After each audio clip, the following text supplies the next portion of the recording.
The Kraft Foods Company presents The Great Gildersleeve.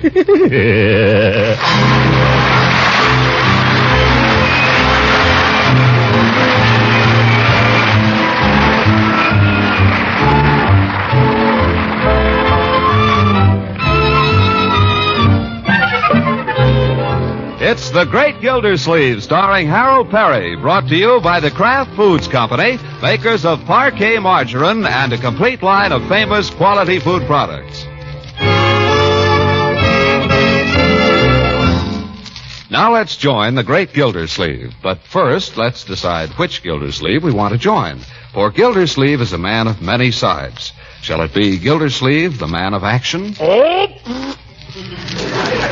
Or Gildersleeve, the guardian and protector of his niece and nephew? Leroy, stick in your shirt tail. Or Gildersleeve, the great lover?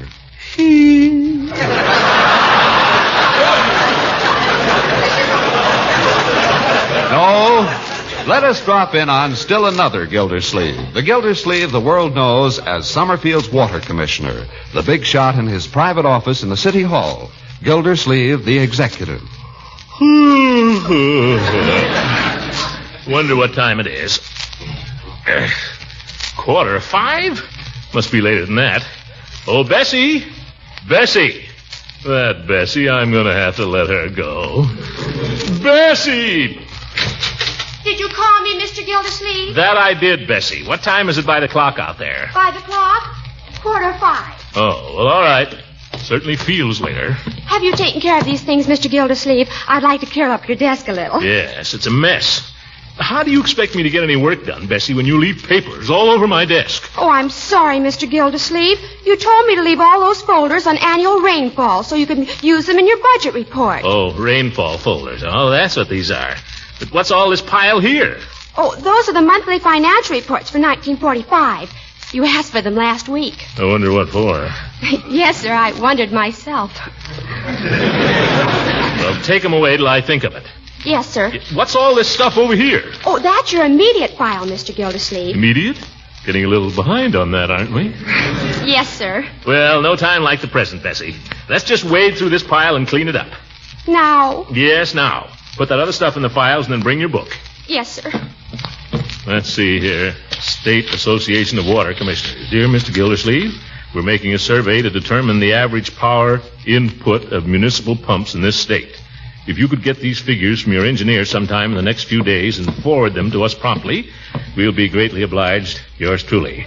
Bessie, oh, you're here. Call Charlie Anderson out at the reservoir, please. Yes, sir. Take this, Bessie, while you're waiting. State Association of Water Commissioners, dear sirs, in reply to yours of August 10th. Hello, Mr. Gildersleeve calling. Thank you, Bessie. Hello, Charlie. How's it going? Well, never mind how it's going. I want you to give me some figures. What's the power input on our pump out there? No, Charlie, that's no attitude. You mean you don't know? Then figure it out and call me back. It's not a waste of time. It's very important. And if you... Hello. Oh, hello. He hung up. Why, George, if I knew where to find another engineer. But I don't. What have you got there, Bessie? In reply to yours of August 10th. August 10th. Well, the survey must be over by now. Throw that away, Bessie. We'll tackle something else. Yes, sir. Let's see. What's this one? Oh, yeah. Mrs. Joel Todbinder. I can't believe I used the amount of water for which you have billed me during the month of September. Kindly explain. Oh, there's 4 or 5 letters like that. There are? What do these people think we do? Make up meter readings out of our heads? Take this. Dear Mrs. Todbinder. Several of these, you say, Bessie? Yes, sir. And we ought to have a form answer for it. I'll make up a form letter and you can send it to all these people. Yes, sir. But I'll do it tomorrow. Anything else that's pressing? Well, the whole file requires immediate answers, Mr. Gildersleeve. Well, we made a good start on it, Bessie. I doubt if we could finish it tonight anyway. Suppose we get at it bright and early tomorrow morning. Yes, sir. What time is it now, Bessie? Well, my watch says 5:15. And your watch is slow. It was 5:15, 10 or 15 minutes ago. Time to close up, Bessie. If you say so, Mr. Gildersleeve. I do say so. But bright and early tomorrow, Bessie. Bright and early tomorrow.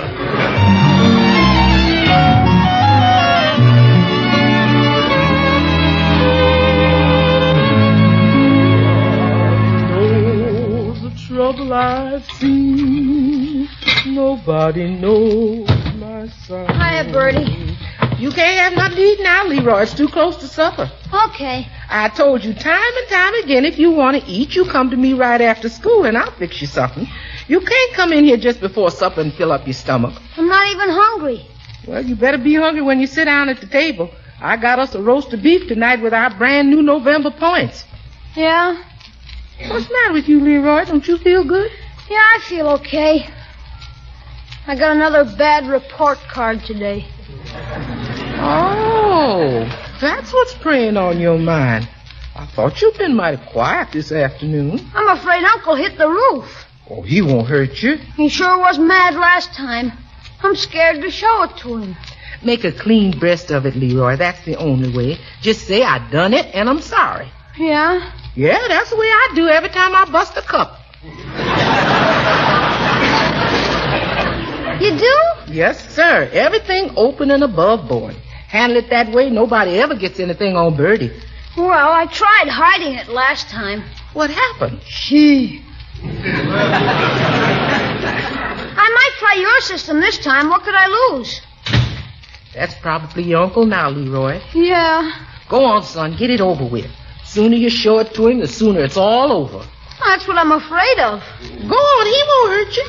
Well, I'll try it. Hi, I'm glad to see you home so early. It's not particularly early, Leroy. Oh, well, I'm glad you're home anyway. Isn't it nice that Unc's home, Marge? What? Well, thank you, my dear. Never mind her. The reason I'm glad you're home is there's something I want to talk to you about, Unc. All right, Leroy, just as soon as I wash my hands. Okay. Gee, it sure gets dark early these days, doesn't it? Yes, it does. Probably on account of daylight saving, huh? I suppose so. I wish they'd go back to the old way. It's better for people's eyes, don't you think so? Possibly. If they put back daylight saving... Leroy, it will not be necessary for you to supervise my washing. Well, I don't intend to supervise it. Stay out.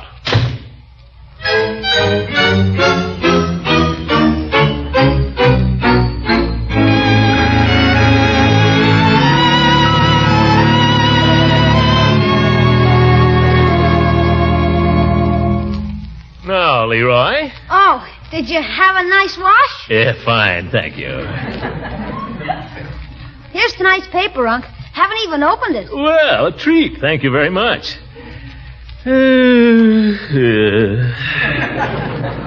Something you wanted to ask me, was there, my boy?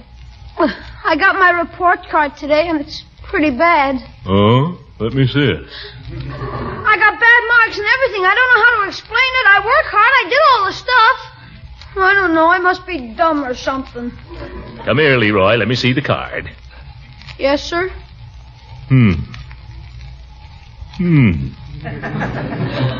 Oh, Leroy. Isn't it terrible, Unc? I feel pretty bad about it. Huh? I got my report card today, and I did swell and everything. Shut up, will you? There must be some explanation for this, Leroy. It's just my fault, Unc, that's all. I'm not blaming anybody but myself. That's no explanation. I never had any trouble when I was in the B7. All that stuff is easy. Marjorie, I think you better leave this to me. Yeah. Well, all I know is anybody that tries can learn that stuff in their sleep. In his sleep, and I will handle this, please. Leroy, this is, well, it's very serious. I know it, Unc. I sure hope I can do better next month. Yes, well, I'm sure that I'll just have to work harder than ever, that's all. Are you kidding? Now, Marjorie, let's not assume Leroy is insincere. I believe your brother is ready to turn over a new leaf. I think we should help him. That's right. If you'll buckle down and work hard, my boy, you can show improvement. You're not stupid. I should say not. Only all the stuff is so hard. It's over my head. It's not really, my boy, not if you understand it. Perhaps I can explain some of it to you. Could you, Unc? Help you every night of the week if you want. Gee, that'd be super, because I really got a load. Monday night I have to do English, and Tuesday night is my arithmetic night, and Wednesday is history. Don't tell me any more, Leroy. You'll talk me out of it. This looks like one of my bad weeks.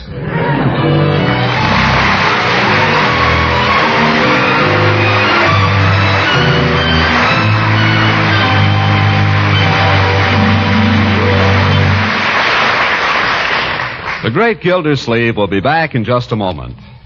The other day, while I was waiting my turn at the grocery store refrigerator, I saw a lady trying to decide which spread to buy. Naturally, since my job is to sell parquet, I thought I'd give it a little boost. So I said, "Have you ever tried parquet margarine?" I've heard of it often. Is it really as good as people say? Yes, ma'am. I know lots of people think parquet's fine, fresh flavor is the best they've ever tried. Well, that's what I'm looking for. A spread for bread and toast that really tastes good. And I know that you're also interested in good nutrition. Now, on the package here, you'll notice that parquet is made from rich in energy vegetable oils from the farm, and that it's fortified with important vitamin A. And you can plainly see from the price tag that parquet margarine is only about half the price of costly spreads. Now, I'm just repeating to you folks what I told the lady, and I'm happy to say that I helped make a sale. So next time you do your shopping, I hope you decide to buy delicious, economical parquet, the spread preferred by millions because it tastes so good. That's Parkay, Parquet margarine, made by Kraft.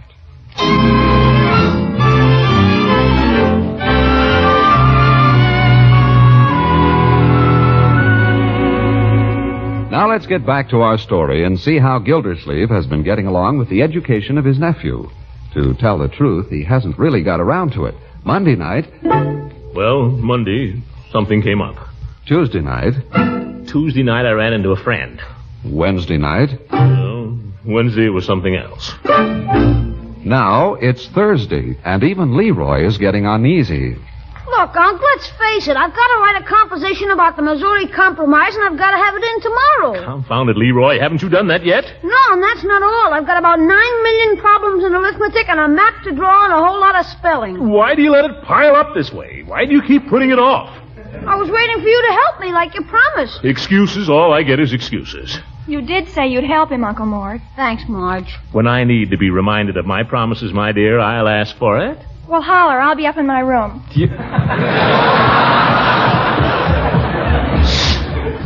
That girl. There's such a thing as being too smart. I wish she'd get a low report card just once. Well, Leroy, come on. Let's see what seems to be the trouble here.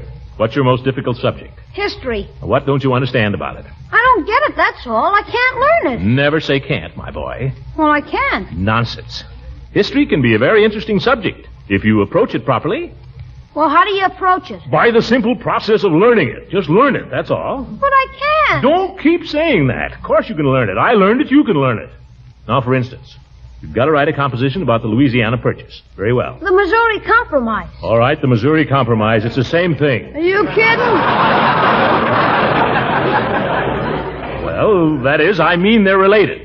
Everything in history is related, my boy. That's the important thing in history, to learn the relation of things. Now, for example, Eli Whitney invented the cotton gin. Remember that, Leroy? That's mighty important. But it was Rogers and Clark who discovered the Northwest Territory. I don't get the relation. Well, you're a little young, I guess. Yeah, let's get down to this composition of yours now. What was it to be? The Missouri Compromise. Oh, yes, that. What was the Missouri Compromise, Unc? Well, it took place in Missouri, my boy. Natch, but what was it? It took place some years ago, as I remember. I forget the exact date. I know the date, 1820. But what was it? The Missouri Compromise? Well, it was a sort of a compromise. That is to say, it was, well, just what it says, the Missouri Compromise. Everybody knows what the Missouri Compromise was. Unc, will you tell me one thing? What? What good is history anyway? Well, history is a lot of good. If you learn it now, it'll help you in later life. How? Well, that depends. It depends on what you do in later life, yes. Have you given any thought to that, my boy? What do you plan to be when you grow up? How should I know? Confounded Leroy. You see, that's what's the matter with you. You have no purpose, no sense of responsibility, no plan in life. You just live from day to day. But, Unc, I'm just a little kid. If you're old enough to stay up till 9:30 at night, you're old enough to be responsible. You've got to organize yourself, my boy. You've got to start making sense. Doorbell, I'll get it. There you go. Right while I'm trying to talk to you. Hi, Judge, come in. Thank you, Leroy. Is your uncle planning to go to the meeting, do you know? I don't know, but he's right in here if you want to talk to him. Oh, hello, Horace. Evening, Gildy. Going to school board meeting? I can't. I promised to help Leroy with his homework tonight. Well, I'm sure Leroy won't mind. I never break a promise to a child, Judge. That's something I make a point of. Ha! Leroy, go to your room. I didn't mean anything, Unc. You can't work down here anyway with people dropping in all the time. Pardon me. Oh, no offense, Judge. Stick around. Leroy, you go upstairs and get started on that composition. I'll come up later and see how you're doing. But you still haven't told me about the Missouri Compromise. Why should I? It's all in the encyclopedia. Go look it up. That's what education is for, my boy, to teach you to look things up. And that's what the encyclopedia is for, to look things up in. I still don't see what the Missouri... Don't bother me anymore with the Missouri Compromise. Ye gods, go upstairs and get to work. Okay. No wonder I get C's and D's. That boy. I don't know what I'm going to do about him, Horace. No power of concentration. Puts everything off. Completely disorganized. Oh, I don't know. I was talking to him just now. Absolutely no sense of responsibility. No thought for the future. I asked him what he wanted to be when he grows up. He doesn't know. The boy has no life plan. What's your life plan, Gildy? Huh? I say, what's your life plan? What do you mean? Well, what thought have you given to the future? Are you going to be a small-town water commissioner all your life? The office of water commissioner, Horace, is not one to be sneezed at. Big frog in a little puddle. That's all you are, Gildy. I resent that. I don't know where you get off to talk about Leroy. You're not even a very good water commissioner. Horace. Well, be honest with yourself, Gildy. Are you? You aren't there half the time. You shilly-shally, you put things off. There's an old saying, you know, Gildy, procrastination is the thief of time. I know. Well, it's true. You've been in that office 3 years now. What have you done? And what did you do before that? And what are you going to do in the future? I don't know, Horace. I just don't know. I'm saying this as your friend, Throckmorton. You are my friend, Horace, and I hope I'm yours. I've always so considered you. But what you've got to realize, old friend, I'm only saying this for your own good. I know that. What you've got to realize is you only got into that office on a political fluke. And you could be bounced out tomorrow. Horace, you haven't heard anything. No. But if they ever got on to you, if anybody ever found out how little you really know about it, why, you don't know anything about the water department. You're just a glad-hander. That's all, just a small-town politician. You don't know beans about hydraulics or anything else. And you've never taken the trouble to learn. You've just been so doggone lazy. Horace, don't! Well, it's true. All these things you accuse Leroy of, he's just a chip off the old block. You're right. I've been a bad uncle. Well, I wouldn't go as far as that. I have. I've set him a bad example. Oh, it isn't that so much, Gildy. But what provisions have you made for the future? Suppose you were to get the can tied to you. No. Have you made any plans? Have you saved up any money? I don't even need to ask. I'm no good. I'm not worrying about you. You'd get along somehow. But what about Marjorie? And Leroy? Those two sweet children. I'm no good, Horace. I'm just no good. Have nothing to do with me. No, old friend, that's not the way to take it. I'm a failure, a big, fat failure. Well, be that as it may, and I'm not altogether denying it, the thing to do is not to give in to it. What do you mean? Advise me, Horace. Well, you want to be a success in life? You want to be a good water commissioner? Make yourself one. But how? Work, study, improve yourself. Go to bed early, get up early. I will. I'll go to bed at 9 o'clock. Study engineering. Learn hydraulics. But how? I'm no chicken, you know. Why, any good correspondence school must have a course in hydraulics. Write to them. I'll do it. I'll write to him this very night, Horace.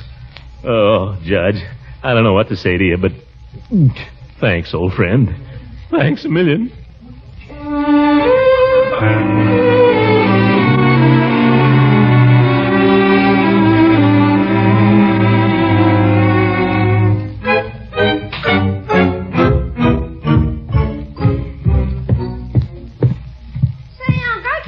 Anything in here about the Missouri Compromise? I looked into history and all it says... Don't bother me with your problems now, my boy. I have problems of my own. Well, for cat's sake. Bertie, Marjorie, where's last Sunday's paper? Last Sunday's paper, you say, Mr. Gildersleeve? Yes. Why is it the Sunday paper always has to be thrown out before I can get a chance to read it? This is Thursday, Uncle Morris. I never throw out nothing, Mr. Gildersleeve. I put all the papers in the wood closet there, just as always. First I ever heard of it. Well, never mind, Bertie. Hey, here it is in the wood closet. What's the use of me talking? If you're looking for the funnies by any chance, they might just possibly be up in my room. No, I'm looking for the book section. Here. I saw it in here. I know I saw it in here. The Alexander Hamilton Institute. Now clear out, everybody, please. I've got to write a letter. Marjorie, get that junk off the desk, will you? Come along, Leroy. I never heard such a fuss about writing a letter. Who's he writing to? President Truman? No, Alexander Hamilton. Oh, now who's that? The minute I sit down, I got to get up and answer the... Well, hello, Leela. Come in. Thank you, Throckmorton. I just dropped over to see if there was any gentleman who'd care to invite a lady to the movies.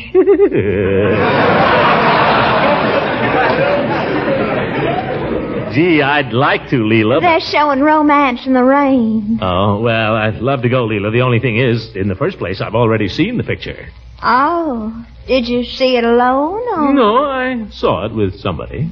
Oh.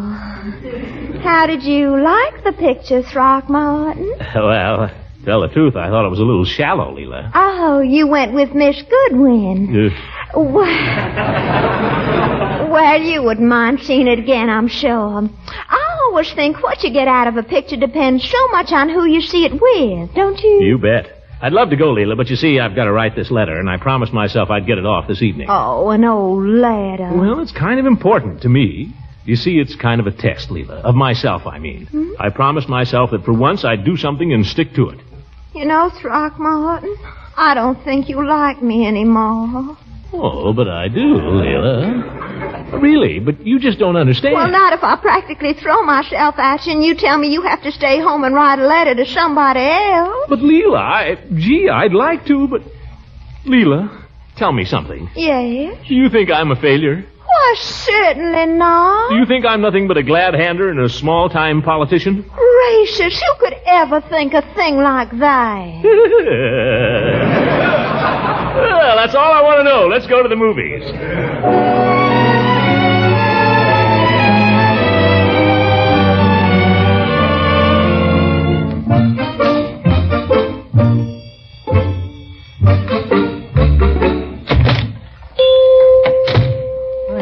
Mrs. Ransom. Good evening, Mr. Peavy. Mr. Gildersleeve, well. Hello, Peavy. Out for a little constitutional, you two? No, we've just come from the movie. Oh. Mrs. Ransom thought she'd like a hot chocolate. It's so cold out. Yes, it is a little chilly. I'll just warm it up a little. Won't take a minute. Something for you, Mr. Gildersleeve? No, thanks, Peavy. Nothing. Well, it's not like you, Throckmorton. You sure? Peavy, if you should see Judge Hooker, I'd be grateful if you didn't mention to him that you saw me this evening or that I went to the movies. Just as you say, Mr. Gildersleeve. Well, Throckmorton, what possible difference could it make to Horace? Oh, none. I'd just rather he didn't know, that's all. What's wrong, honey? You don't seem like yourself tonight. Nothing. You haven't seemed like yourself all evening, except when you fell asleep there. And that was only for a minute. Well, I feel I've been a bad boy this evening, that's all. Why ever should you? Because, Leela, there were some things I promised myself I was going to do. I was going to help Leroy, and I didn't. And I was going to write to some people, the Alexander Hamilton Institute. Yeah, there you are, Mrs. Ransom. Oh, thank you, Mr. Peavy. It's hot, watch out. And so you folks went to the movies, eh? How was the picture? Oh, just wonderful. So. I don't get to go to many movies myself. Mrs. Peavy likes to go occasionally, but I have to work late here. Peavy, you don't know how lucky you are. I wouldn't say that. Yes, you are, Peavy. You're one of the luckiest men I know. You know what you want out of life, and you get it. You're a real success. Much obliged, but And another thing where you're lucky, you're married. I could answer that, too. Certainly, you don't have a lot of temptations to keep you from doing what you should be doing. Well, I wouldn't necessarily say that either. Throckmorton, I just don't understand what you're talking about. You wouldn't understand if I told you, Leela. This has to do with life. Oh? Yeah, drink your chocolate. Men are so strange sometimes. What I mean to say, Peavy, is, well, confounded, here you are working till 11 o'clock at night. You stick to things. You get them done. You have willpower. Well, Mr. Gildersleeve, I'll tell you a little about that. You might not think it, but it used to be I had a lot of trouble with my willpower. In fact, I was this way and that about things. Just couldn't seem to make up my mind. Then one summer, Mrs. Peary and I took a little trip. Well, what's that got to do with willpower? Well, I'm coming to that. We took a trip to Chautauqua. You know, they have a sort of a camp meeting there with lecturers and so on. There's one fella, he's quite a talker. Big, tall fella, I remember, with black hair and a gold tooth. His lecture was about willpower. Well, what do you have to say about it? Well, it was his theory that if you believe you can do a thing, you can do it. That's what he said. If you believe it hard enough, you can do it. Got in there. Maybe. I'll never forget that fella. He stood up there and sort of flung his arms around when he talked, and his eyes were black, and they seemed to bore right through you. Yeah? I remember the words he said when he was winding up. He banged on the desk, and he shouted, "I am the captain of my fate and my unconquerable soul." He looked right at me when he said it. And from then on, your willpower was okay? Well, not exactly. I've always suspected that Mrs. Peavy thought the fellow was looking at her.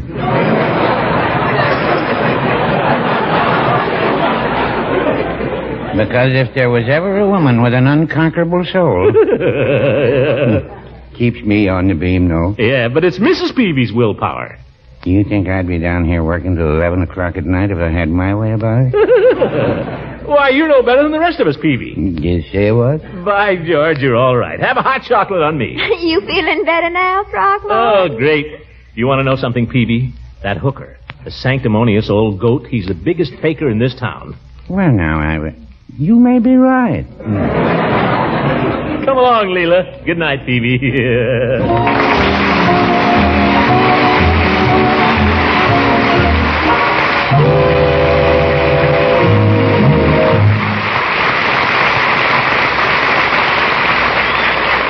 The Great Gildersleeve will be with us again in just a few moments. One of the pleasant ways I like to spend an evening at home is to relax in a big easy chair with a good book to read and a big bowl full of popcorn to eat. Now, if anyone in your family likes popcorn as much as I do, here's a simple recipe you'll surely want to try. While the kernels of corn are popping away, melt some flavor-fresh parquet margarine in a saucepan. Pour the popcorn into a big bowl, season with salt, and then drench with melted parquet. Good? Man, there's a way to really enjoy popcorn, thanks to parquet's fine, fresh flavor. And, of course, I expect you all know that parquet is a favorite spread for bread, preferred by millions because it tastes so good. So for a flavor that's still unmatched, buy delicious, economical parquet, P-A-R-K-A-Y, parquet margarine, made by Kraft.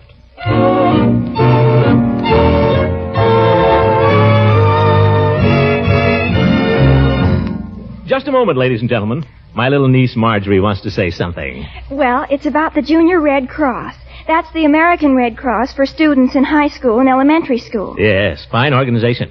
Well, the Junior Red Cross does a lot of important work. During the war, we contributed millions of useful things the soldiers asked for. And now we're working to collect clothes for the orphan children in Greece and school equipment for Yugoslav and Polish children. We really do lots of good things. Don't you think all school children should join it? I do indeed, my dear. I think you presented it very nicely, too. And I hope all the children listening will join the Junior Red Cross. Good night, everybody. Goodbye.